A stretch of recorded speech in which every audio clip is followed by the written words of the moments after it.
Guys, kalau kalian lihat semua perkembangan teknologi sekarang ini ternyata berakar dari buah ini loh, apel. Buah yang terjatuh tepat ke kepalanya Isaac Newton selaku penemu gravitasi. Iya, gravitasi, salah satu gaya fundamental alam semesta dan berperan penting dalam banyak teknologi ini. Tapi sekarang kita nggak bakalan ngebahas gravitasi. Tapi sesuai dengan di judul dan di thumbnail, apel. Pertama kali ditemukan di Asia Tengah, khususnya di daerah Kazakhstan.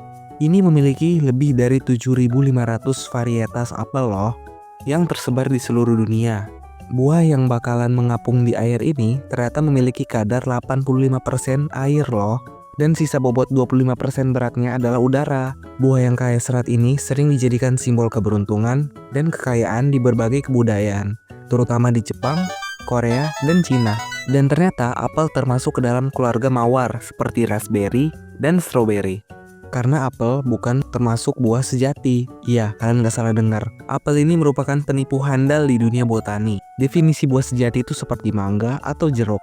Mereka berdua tumbuh murni dari ovarium bunga, alias bakal buah. Cuma, bagian itu aja yang berkembang setelah pembuahan. Beda cerita dengan apel, yang dasar bunganya ikut berkembang. Reseptikel atau dasar bunga inilah yang menjadi daging buah manis pada apel. Makanya kalau kita belah buah apel, bagian tengah yang keras dan ada bijinya itu baru ovarium aslinya. Dan sebagian besar antioksida pada apel terdapat pada kulitnya. Jadi jangan dikupas ya kawan.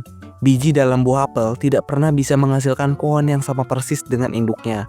Oleh karena itu, apel modern diperbanyak dengan cara dicangkok atau okulasi. Dan pohon apel butuh sekitar 4-5 tahun untuk bisa berbuah. Dan kalian pernah dengar nggak kalau dokter takut apel?